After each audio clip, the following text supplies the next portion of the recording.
दोस्तों जैसे जैसे पाकिस्तान की ठुकाई की बेला नजदीक आ रही है, ऐसा लग रहा है पूरा उनका मुल्क ही पागल हो गया। आपको याद होगा जब 22 अप्रैल को पहलगाम में हमला हुआ था, तब उस हमले की जिम्मेदारी द रेजिस्टेंस फोर्स नाम के ग्रुप ने ली थी। यही ग्रुप इससे पहले कश्मीर में बाहरी मजदूरों को भी मार चुका था। मगर एक दो दिन में जब टीआरएफ को यह पता लग गया कि बात कुछ ज्यादा आगे निकल गई है, मोदी और अमित शाह कभी भी एक एक आतंकी का मार मार के भूत बना सकते हैं, तो ये बेगैरत हमले से पीछे हट गए। बोलने लगे कि ना ना ना ना ना, हमने कभी इसका क्रेडिट नहीं लिया। जब हम चाय पीने गए थे तो रॉ वालों ने पीछे से हमारा अकाउंट हैक करके ये पोस्ट कर दी थी। अब आप इस बेशर्म मुल्क की बेशर्मी देखिए। पाकिस्तान के डिप्टी पीएम इशाक डार वहां की संसद में दावा कर रहे हैं कि हम लोगों ने यूएन सिक्योरिटी काउंसिल में टीआरएफ का इस हमले से नाम हटवा दिया। You have to put in Jammu and Kashmir and have to delete this TRF. Allah के फजल करम से जनाब चेयरमैन पाकिस्तान के को ये मुबारक हो और आपको कि हमने वो दोनों चीजें अमेंड करके वो मतलब आप ये सोचिए कि एक देश का उप प्रधानमंत्री इस बात पर खुश हो रहा है और उसका क्रेडिट भी ले रहा है कि उसने पहलगाम अटैक में एक टेररिस्ट ऑर्गेनाइजेशन का नाम नहीं आने दिया। मतलब हम लोग इस बात पे खुश होते हैं कि फलाने देश से हमारी इतने अरब डॉलर की डील हो गई है। चीन में बनने वाला सारा आईफोन अब भारत में बनेगा। भारत अब 4 ट्रिलियन डॉलर की इकोनॉमी हो गई और ये मादरणी इस बात की डींगे मार रहे हैं कि हमने फलाने जिहादी ग्रुप का नाम टेररिस्ट लिस्ट में नहीं आने दिया। ये सब क्या देखना पड़ रहा है? अच्छा है मैं अंधा हूं। क्या ये सब अपने आप में इस बात का सबूत नहीं है कि टीआरएफ जैसी ऑर्गेनाइजेशन को यही लोग पैसा दे रहे हैं? मतलब ये इतने जाहिल लोग हैं कि इन्हें कांड करने के बाद पता भी नहीं चलता है कि इसका क्रेडिट लेना है या इससे पिंड छुड़ाना है।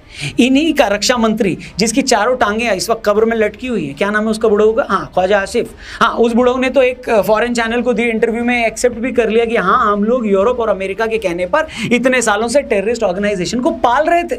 बुढ़ऊ का इतना कहना था कि भारत ने इस बात को लपक लिया और यूएन में पाकिस्तान को एक्सपोज कर दिया। सुनो ये बाइट कि आखिर किस तरह भारतीय डिप्लोमेट यूएन में पाकिस्तान को नंगा कर रही है। Whole world has heard Pakistan's defense minister Khwaja Asif admitting and confessing Pakistan's history of supporting, training and funding terrorist organizations। मतलब आतंकी संगठनों को यूएन में तुम डिफेंड करते हो, आतंकी संगठनों को तुम पालते हो, और रोना क्या है तुम्हारा कि हम क्या करें जी, भारत में टेररिस्ट अटैक हुआ तो हम क्या करें जी, हम तो खुद आतंकवाद के सबसे बड़े पीड़ित हैं। मतलब इन चौथी फेलों को यह बात बिल्कुल समझ में नहीं आएगी कि दुनिया के आतंकवादियों के लिए पहले तो इन्होंने अपने मुल्क को धर्मशाला बना लिया है, अपने घर घर में आतंकवाद की फैक्ट्री लगा ली है। भाई सारा माल थोड़े ना एक्सपोर्ट हो जाएगा, कुछ तो तुम्हारे यहाँ भी खपेगा। लेकिन ये बात समझ में आएगी नहीं। 4 जंगे भारत के हाथों हार चुके हैं, जूते खा चुके हैं, 2 टुकड़े इनके पहले हो चुके हैं। इस बार तो लगता है सूखी पापड़ी की तरह चूर चूर हो जाएंगे, और ये बात इनको भी पता है। तभी इनके आईटी मंत्री की फटकर फ्लावर हो गई। सुनो इस बकरीद के बकरे की, ये सोच सोच कर इसकी सलवार गीली हो रही है कि भारत अगले कुछ घंटों में पाकिस्तान पर हमला कर सकता है। देखो रात में आके बयान दिया इसने, अगले 24 से 36 घंटों में पहलगाम वाकये से जुड़े बेबुनियाद और खुद साफसा इल्जामात को बुनियाद बनाकर भारत पाकिस्तान के खिलाफ फौजी कार्रवाई करने का इरादा रखता है। मतलब कहने को तो ये वहां का आईटी मंत्री है, लेकिन शक्ल ऐसी लग रही है जैसे अभी 4 लोगों की भीड़ देखकर फट जाएगा।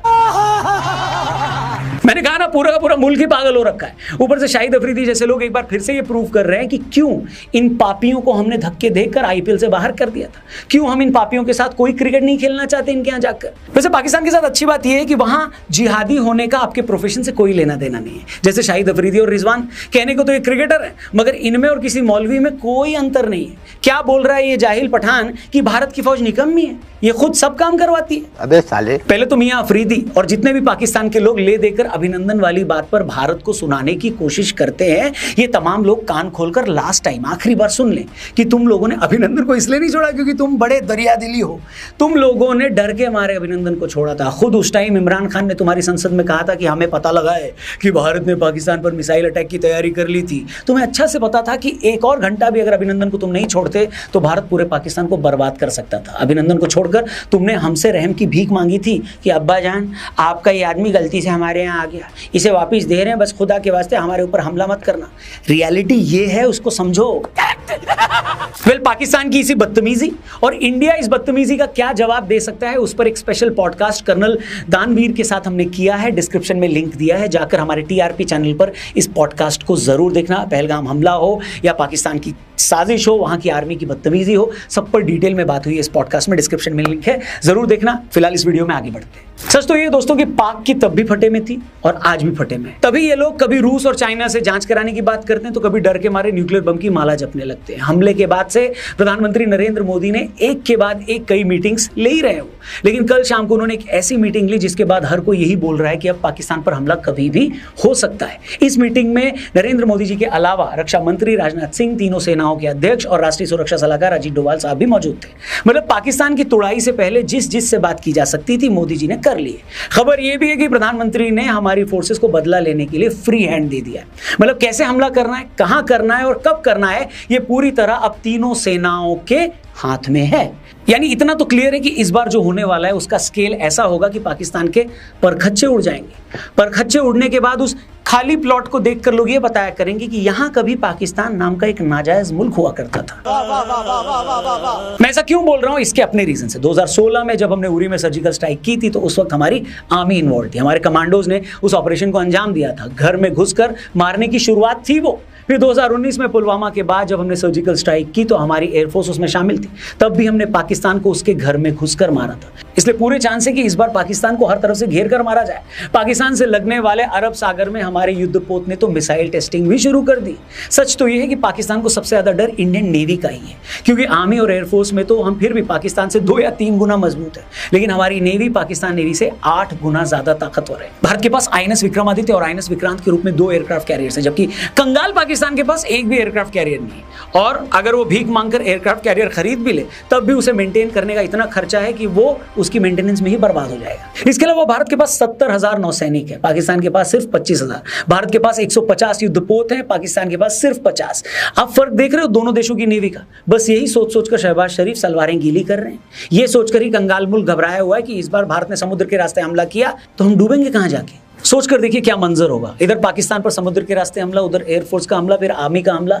और ये जब सब हो रहा होगा तो बलूचिस्तान लिबरेशन फोर्स भी इनको पाकिस्तान को फोड़ने में लगी। तहरीक तालिबान वाले खैबर पख्तूनख्वा में तांडव मचा दें और मौके का फायदा उठाकर तालिबानी भी ड्यूरिंग लाइन से आगे बढ़ जाएं। और ये सब कोई कोरी कल्पना नहीं है, ये इमेजिनेशन नहीं है, हम ऐसे नहीं सोच रहे हैं। ये पाकिस्तान की बर्बादी का वो मास्टर प्लान है जो लिखा जा चुका है। इसलिए एक्सपर्ट्स कह रहे हैं कि इस बार युद्ध हुआ तो वो 1 हफ्ते से ज्यादा नहीं चलेगा, क्योंकि पाकिस्तानी फौज के पास 1 हफ्ते से ज्यादा का तो असला भी मौजूद नहीं है। यहाँ से भी हमला, इधर से भी हमला, समुद्र से भी हमला, पहाड़ों में भी हमला, चौतरफे हमले से घेर के इनकी जो है खाट खड़ी की जाए। इस बीच पहलगाम हमले को लेकर सिक्योरिटी एजेंसीज हर दिन नए खुलासे कर रही हैं। पता चला है कि पहलगाम हमले में टोटल 4 आतंकी थे, जिसमें 3 तो बैसारन घाटी में फायरिंग कर रहे थे और एक आतंकी जंगल में उनकी हेल्प के लिए छिपा था। अब तक जो इन्फॉर्मेशन मिली है उसके मुताबिक हमले वाले दिन 2 आतंकी एग्जिट गेट पर खड़े होकर फायरिंग करने लगे। इससे घबरा कर लोग अंदर चले गए और एक आतंकी एंट्री गेट पर खड़ा था। इसके बाद अंदर जाने पर लोगों को बोला गया कि आदमी एक लाइन में खड़े हो जाएं और औरतें एक लाइन में। इसके बाद उस भीड़ से मुसलमानों को अलग कर दिया गया और जो हिंदू वहां बचे थे उन्हें गोली मार दी गई। यह भी पता चला है कि जिस जगह भेलपुरी वाले थे या चाय की स्टॉल थी, सबसे ज्यादा गोलियां वहीं दागी गई। हमला करने के बाद आतंकी पाक की दीवार क्रॉस करके जंगल की तरफ चले गए। एजेंसीज को इस बात का पूरा डाउट है कि आतंकवादियों ने घोड़े वालों को पैसे देकर उनसे उस इलाके की रेकी करवाई थी। टूरिस्टों के बीच घुलने मिलने के लिए लोकल ड्रेस और लोकल आईडी कार्ड का इस्तेमाल किया गया। हमले के बाद आतंकी बैसरन से आरू नगबल एरिया के घने जंगलों की तरफ चले गए। वहीं आरू के ऊपर स्थित छोटे ट्रैकिंग रूट से नीचे घाटी के बने इलाकों में पुलवामा या अनंतनाग की ओर के रास्ते हैं। हमले के बाद के इन रास्तों पर हलचल देखी गई थी। इसके अलावा यह भी पता लगा है कि हमले से 5 दिन पहले यहाँ एक ड्रोन उड़ता हुआ देखा गया। खुफिया एजेंसियों ने इसरो से पूछा है कि क्या इस एरिया में एबनॉर्मल रेडियो सिग्नल ट्रैफिक देखा गया है। कुल मिलाकर हमले के बाद हर वो चीज की जा रही है जो करनी चाहिए थी। पाकिस्तान का इलाज तो हो गई, साथ ही खुफिया एजेंसियां ये भी पता लगाने में लगी हैं कि इस अटैक को डिजाइन कैसे किया गया था। ये तो 500% साफ हो चुका है कि बिना लोकल सपोर्ट के तो ये पॉसिबल ही नहीं था, क्योंकि पाकिस्तान में बैठे आतंकी जैसे तैसे कश्मीर में घुस भी जाएं तो भी उन्हें ये कैसे पता लगेगा कि पहलगाम में वैसारन घाटी का एरिया है, जहां पर लोग घोड़े से जाते हैं, जहां मेन रोड 20 मिनट दूर है, जहां वो अटैक करके भागते भी हैं तो तब तक आर्मी को वहां आने में आधा घंटा तो लगेगा ही। आने के बाद उसे आधा घंटा लोकल सिचुएशन समझने में लगेगा। इसके आधे घंटे बाद अगर वो सर्च ऑपरेशन भी शुरू करते हैं तब तक आतंकियों को 1 घंटे से ज्यादा का मार्जिन या लीड मिल चुकी हो। उसके बाद ऐसे घने जंगलों में वो जा सकते हैं जहां उन्हें ढूंढना लगभग इम्पॉसिबल हो जाएगा। इसलिए मुझे ही नहीं, आज हर हिंदुस्तानी को ये लग रहा है कि बस बहुत हुआ। आखिर कब तक हम एक जिहादी मुल्क के हाथों ब्लैकमेल होते रहेंगे?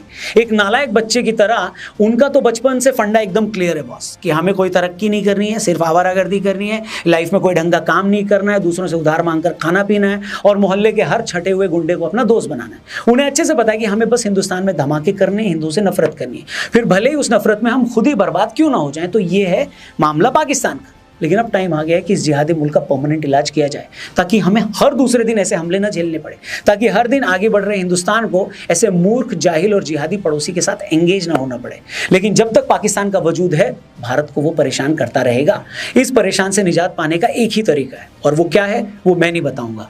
आपके हिसाब से क्या है, कमेंट करके जरूर बताइए।